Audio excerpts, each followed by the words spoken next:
주가에 미치는 이제 요소들이 이제 여러 가지가 있겠습니다.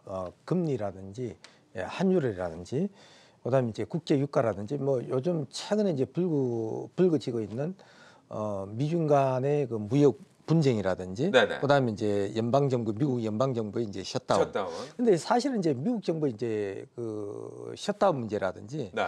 그 미중 간의 그 무역 분쟁 뭐 이런 것들은 해결되리라 봅니다. 시간의 문제지.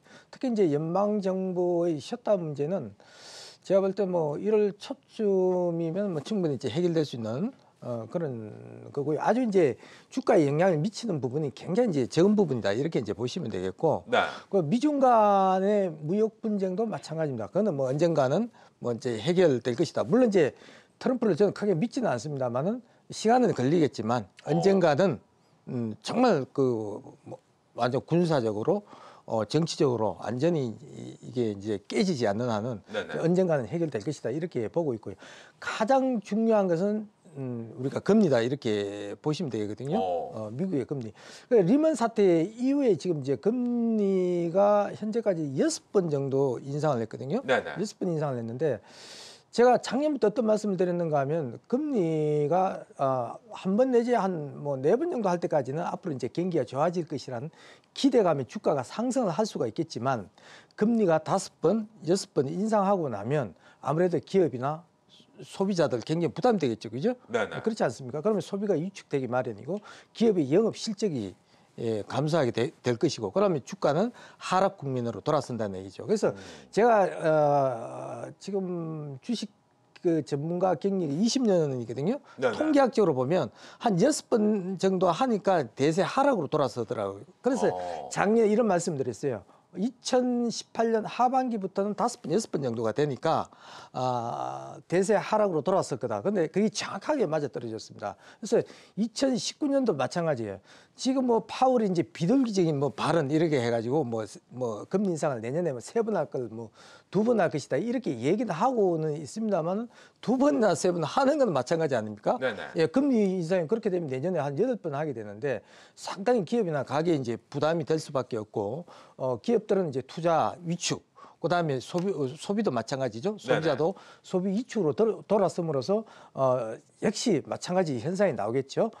실적이 안 좋으면서 주가는 하락할 것이다. 이렇게 이제 보고 있고요. 두 번째는 이제 환율 문제인데요.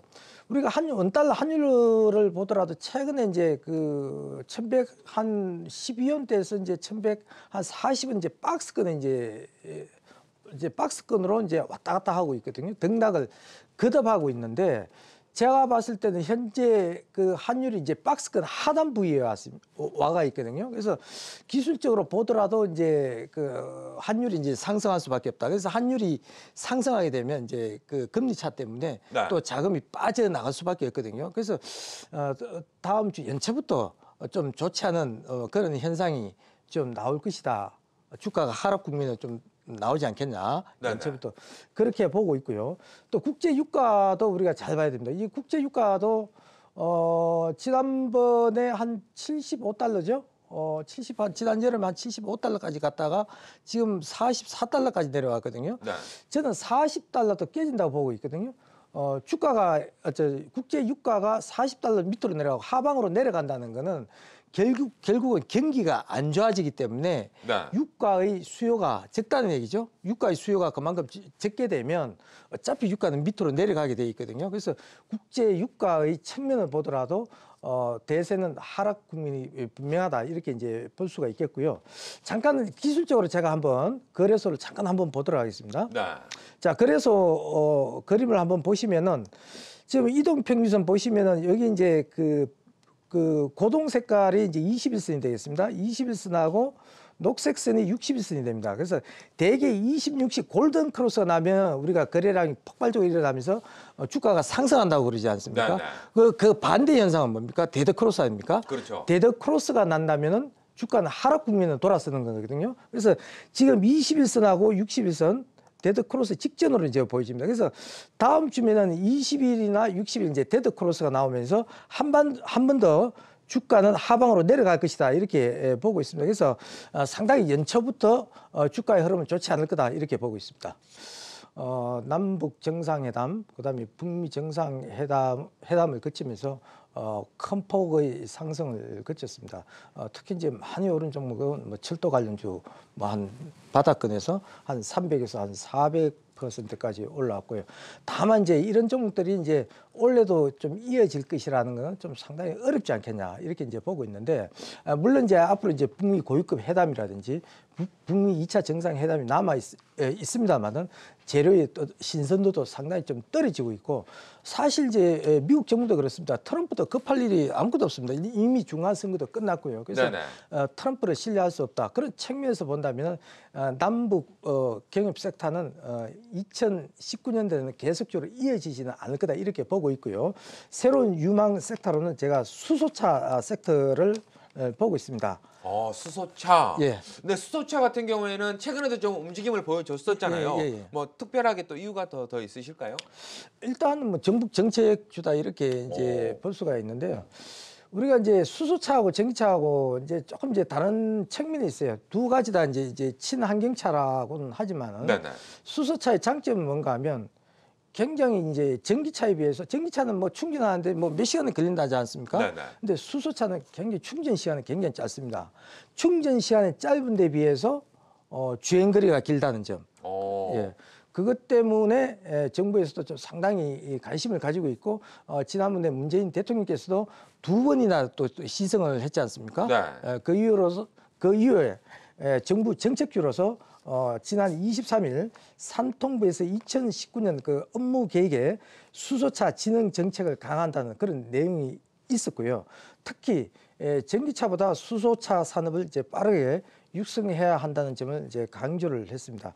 두 번째는 조금 전에 제가 말씀을 드렸습니다만은 전기차보다 수소차가 훨씬 친환경적인 요소가 많다 이런 말씀을 드렸죠. 충전 시간이 짧고 주행 거리가 굉장히 길 뿐 아니라 전기차보다 수소차가 친환경적이다 이렇게 말씀을 드릴 수가 있겠습니다. 전기차보다 수소차가 이제 친환경적이라는 것은 사실 뭐 전기 생산도 우리가 그 화석 연료를 떼서 전기를 만드는 거 아닙니까? 그 수소차는 그렇지는 않잖아요. 그런 측면에서 본다면 수소차가 앞으로 훨씬 발전 속도가 좀 빠르지 않겠냐 이렇게 보고 있고요. 그다음에 이제 현대차에서도 마찬가지죠.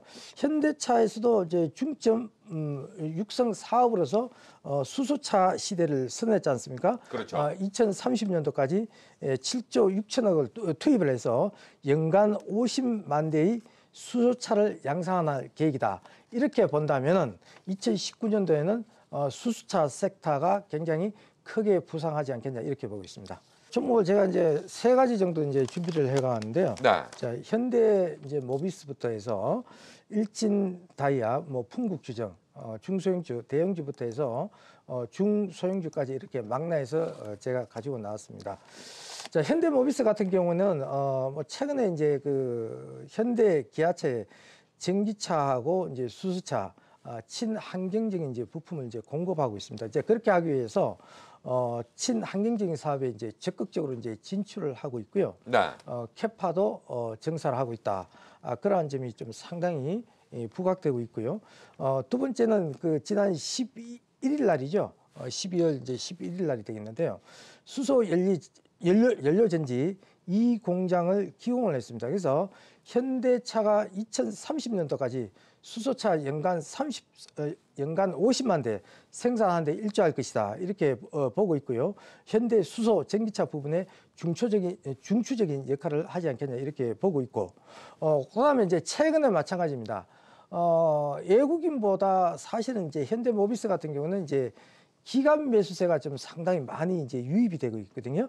예, 상당히 많이 유입이 되어 있습니다. 그래서 기술적인 부분을 한번 보도록 하겠습니다. 지금 이 현대모비스 이 차트를 보면 굉장히 좀 어떻게 보면 좀 지저분하게 좀 보이죠. 예, 전반적으로 좀 지저분하게 보이는데 최근에 그 작년 그 2015년도죠. 2015년 2월부터 이제 박스권을 보여주고 있습니다. 한 20만 대에서 한 29만 대 정도, 29만 원까지 박스권을 등락을 하는 그런 모습을 보여주고 있는데, 제가 이 종목은 목표가를 이제 중장기적으로는 한 26만 원 정도 보고 있고요.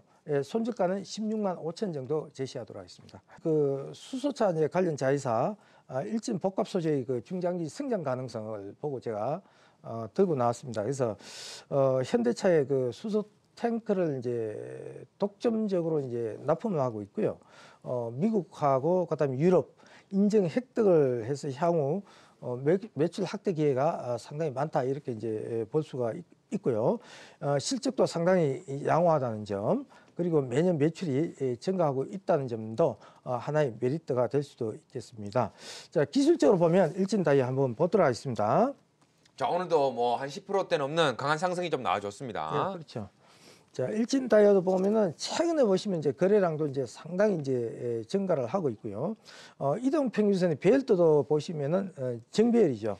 정배열의 모습을 보여주고 있고, 이미 그 중장기 이평선을 돌파한 모습이다 이렇게 보시면 되겠고, 목표가는 중장기적으로 제가 한 3만 3천 정도 제시를 하고요. 손절가는 2만 2,900원 정도 제시하도록 하겠습니다. 사실 이제 주정이라 그러면 이게 왜 수차하고 이제 관련이 있을까 이렇게 생각하시는 분도 계시죠. 그렇죠. 예. 근데 이제 여기 이제 자회사가 있습니다. 자회사가 이제 SDG가 있는데, 수소를 이제 생산을 해가지고 뭐 SK 케미칼이라든지 대성이라든지 S-오일 등에 이제 공급을 하고 있고요.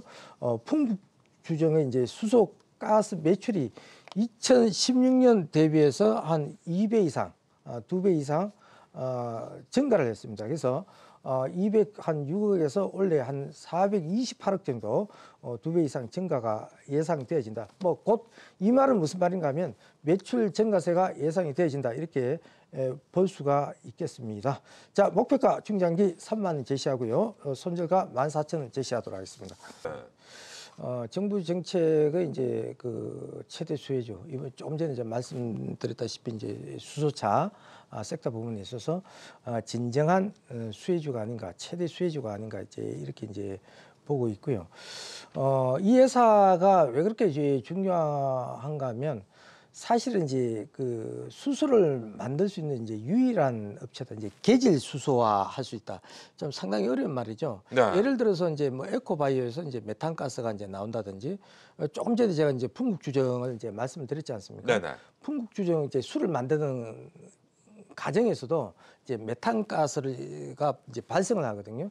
이 메탄가스를 이제 수소화할 수 있는 기술을 가지고 있는 유일한 회사가 바로 JNK 히트다 이렇게 이제 보시면 되겠는데, 실적도 만만치가 않습니다. 실적도 이제 전년 동기 대비해서 매출과 영업이익이 이제 대폭 개선되지 않겠냐 이렇게 이제 보고 있고요. 매출과 영업이익이 약 전년 동기 대비해서 한 80% 이상 증가가 예상되어집니다. 그래서 중장기적으로 제가 목표가를 한 7,000원 정도 제시하고요. 손절가를 4,300원 정도 제시하도록 하겠습니다. 이미 2018년도부터 우리는 대세 하락장으로 돌아섰다 저는 그렇게 보고 있어요. 네. 저 미국 시장이 사실은 일시적으로 좀 반등을 했습니다만은 기술적으로 보더라도 그 다우 지수 이제 주봉을 보시면은 20주선하고 60주선 데드 크로스 일보 직전이에요. 그래서 다음 주에도 제가 볼 때는 미국 증시가 이제 큰 폭으로 이제 하락이 예상되어집니다. 이럴 때일수록 이제 경기 방어적인 성격의 종목이 굉장히 중요하다. 경기 민감지보다는 방어적인 성격의 주식을 이제 하셔야 되는데, SK텔레콤은 뭐 잘 아시다시피 우리가 통신주 같은 경우는 우리가 뭐 아시다시피 경기가 아무리 나쁘다 하더라도 우리가 전화기를 안 쓸 수가 그렇죠. 없지 않습니까? 네. 그런 것들이 다 이제 경기 방어주 아닙니까? 뭐 그렇죠. 음식료 업종도 마찬가지고요. 네네. 예. 그다음에 이제 두 번째는 이제 그 오지 시대 최대 수혜주다 이렇게 보시면 되겠습니다. 내년부터 이제 오지 시대가 개막이 되면 이제 자율주행 자동차 시대가 빨리 좀 도래할 것이고요. 네네. 그다음에 이제 스마트 시티도 마찬가지죠. 스마트 시티 시대도 빨리 도래하지 않겠냐 이렇게 보고 있고요. 최근에 이제 기관이 집중적으로 또 매수를 하고 있어요. 그래서 그런 관점으로 저는 중장기 목표가 한 30만 정도 보고요. 손절가 25만 원 정도 제시하도록 하겠습니다. 우리가 통상적으로 이렇게 보면 이럴 효과로 가장 이때까지 많이 효과를 봤던 섹터가 이제 바이오 이제 섹터거든요. 네네. 근데 이제 제가 이제 바이오 섹터를 봤을 때는 아직은 이제 기간 조정이나 좀 가격 조정이 좀 필요한 이제 부분이 있고요. 그다음 이제 그 화장품 업종 같은 경우는 그동안 상당히 한 2년 동안 상당히 좀 하락을 많이 했지 않습니까? 가격 조정과 기한 조정을 충분히 이제 거쳤다는 점, 뭐 그런 점도 있고요. 거기에다가 이제 중국과의 관계도 조금 이제 좋아지는 그런 분위기 아니겠습니까? 그런 관점에서 본다면 화장품 업종이 1, 4분기에는 좀 상당히 좀 큰 폭의 상승이 좀 나오지 않겠냐 이렇게 이제 보고 있습니다.